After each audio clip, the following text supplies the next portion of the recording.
Let's talk about this depth chart because there was a handful of changes here, and I've got a few notes on things that stood out to me. Obviously, with DJ, who we were just talking about, no longer going to be active probably for the rest of this season due to injury to himself. But Brock Glenn is your solidified starter, and then Luke Kromenhoek is your backup moving forward. A few things also offensively in the wide receiver room. Wayne McCoy, someone that we've talked about, we want to see more of. He is a co-starter with Malik Benson and Jalen Brown.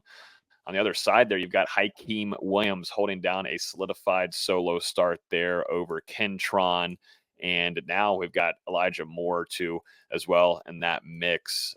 And then at the offensive line, before we go to defense, gentlemen, Jalen Early is going to be starting at right guard moving forward. As we all know, he was at that tackle position. This is a young player here, redshirt freshman, now moving to the inside. And then we've got also to Andre Otto at that left guard position starting moving forward. So thoughts on a handful of these things offensively for Florida State, as we kind of expected Florida State to make a handful of changes. I don't think we maybe expected it to take this long in some areas, but some things have to happen due to injury. They literally have to happen due to injury, but also to just from what you've seen from your vets, you've got to make these kind of changes. And we're starting to see a lot more of these younger guys jump in and get opportunities. Yeah, I'd say let's start at the offensive line because, this is something that we've talked about, potentially shifting one of the offensive tackles inside to see how they perform at guard. I didn't think that it would be Jalen Early getting the nod. I thought it would I didn't be either. Jeremiah Byers or maybe Robert Scott. But anyway, this is what they're going to try out for this week. So, you've got someone who has shown some capability in Jalen Early, and he's kind of improved every time that we've seen him since he started earlier this season against Memphis. And then, Otto, he got put into a tough position going up against that Clemson defensive front. And, there were some highs, there were some lows there. And that's another one where, you're hoping the upside can just continue to help him blossom moving forward. Those game reps, he's someone that has shown a lot of potential. And, I think he could definitely be a piece, a starting piece on that Florida State offensive line moving forward. And, this time is just going to help him. So, those are going to be two interesting moves. And now Florida State starting their 6 different starting 5 along the offensive line in 7 games. So, you can look at it one way to say you're getting the young guys in there, but what Florida State wanted to do at the beginning of the season obviously has not worked. And you've had all these moving parts and shifting pieces.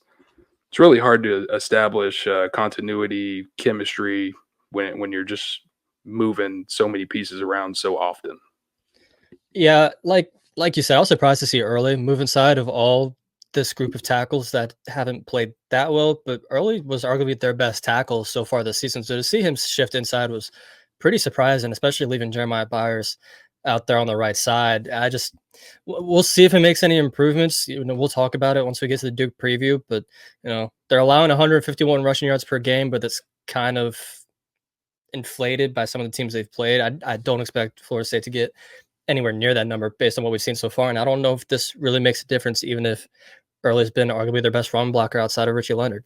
So we'll see if this makes any impacts, but I wouldn't be upset to see even more of a youth movement. Maybe see Lucas Simmons, who's listed as the backup at left tackle, in there. Just try something if this doesn't end up working out. Oh, they'll do it. Atkins will do it. You probably see it in the second series on Friday night of Yeah, shuffling offense. That's the thing. We don't really have to ask for it too much. It will happen, and it will happen pretty quickly. But yeah, I agree. I wanted to see more growth and allow more experience for Jalen Early at the tackle position because you need it. You need a guy in there, and I'd rather it be a younger guy than go back in the repetitiveness of Jeremiah Byers. You know what you're going to get. We all three know, along with the rest of this FSU fan base, you kind of know what you're going to get on Saturdays, and we're going to get it on Friday night. But I would just rather have the guys that were there previously that had a lot more experience this season go back over there. But interested to see how that O-line, where it's not going to be fun probably, but I'm interested to see how that works. And it's going to go a lot into what we talk about with this Florida State versus Duke preview and some of these younger guys, those younger guys being at that guard position. I just wonder how that's going to impact Brock Glenn and what they're going to try to do offensively against Duke on Friday night. A few more things too, defensively and some special teams. KJ Kirkland, your guy there, D. Lou, is now the starting Buck safety. Shaheem Brown at the free safety position. Right here too, Devontae Brown and Conrad Hussey now co-backups at the free safety position. We've talked about Conrad Hussey quite a bit on this show, and I think there's been a conversation, and I think Coach Surtain and them making a good move here. I mean, it's after a while, it's kind of like we were just talking about with Jeremiah Byers, if I can even say his name correctly.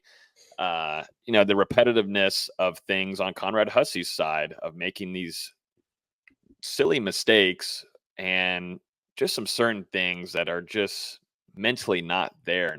And it's a lot of immaturity, I think, that he's got to grow on. And we were hoping to see a big growth from him going into his second season after a lot of flashes last season. But that just isn't the case, and that things are kind of going downwards with him. So that's why you jump in, and this is where KJ Kirkland gets an opportunity. And one last thing on the special teams, Samuel Singleton takes Deuce Band's spot at kick return. But any thoughts on the safety room here? Yeah, not much of a surprise at this point.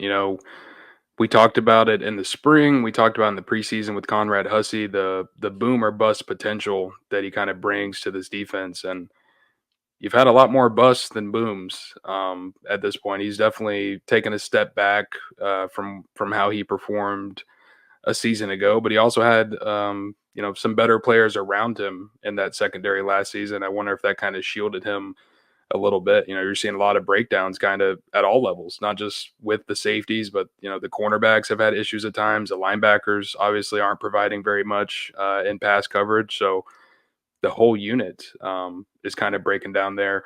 KJ Kirkland, he hasn't been perfect, but he's been pretty solid for Florida State starting in the last couple of games. And you ignore that play where he got ran over by Phil Maffa.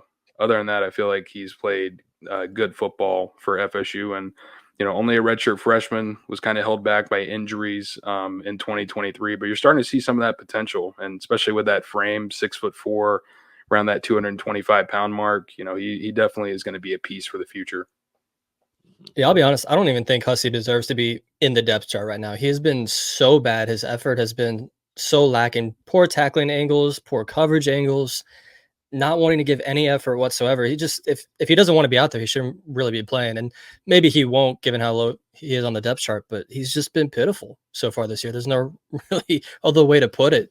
And, Kirkland, who's still learning the position, is still getting used to playing this level of football. Like you said, he's looked solid, about what you can expect for a redshirt freshman. Not everyone can be Jalen Ramsey back there, but he's been solid, and he's going to get better as the season goes along. And that's what Florida State needs to prioritize right now. And to your point on Hussey, Austin, after that breakdown against Clemson there in the first quarter, whenever he missed the tackle and it resulted in that long passing touchdown, we didn't see him very much against the Tigers. So, yeah, coming out of this bye week, you do have to wonder how much is he going to be involved, because one thing that we have seen across this defensive backfield is they like to play their starters for the bulk of those reps. Fintrell, AZ, obviously Shaheem, but KJ Kirkland, he's been up there in the snap count with Shaheem the last couple of weeks. So how much of those reps are going to be left to be dispersed on Friday night, and who's going to get them? Is it going to be Conrad, Devontae Brown, Earl Little Jr. Is listed back there at safety Please, now? no. Give Ashton Barker some reps at this point. It can't be Little. It can't be Knowles at this point. Give some of these young guys some snaps. We'll see how it goes. We shall see. Coach Surtain has a big second half of the season, that's for sure, and moving some guys around and seeing what fits. And yeah, I just feel like the Conrad Hussey second year has been definitely disappointing, and that's one of those that will add to that list of disappointing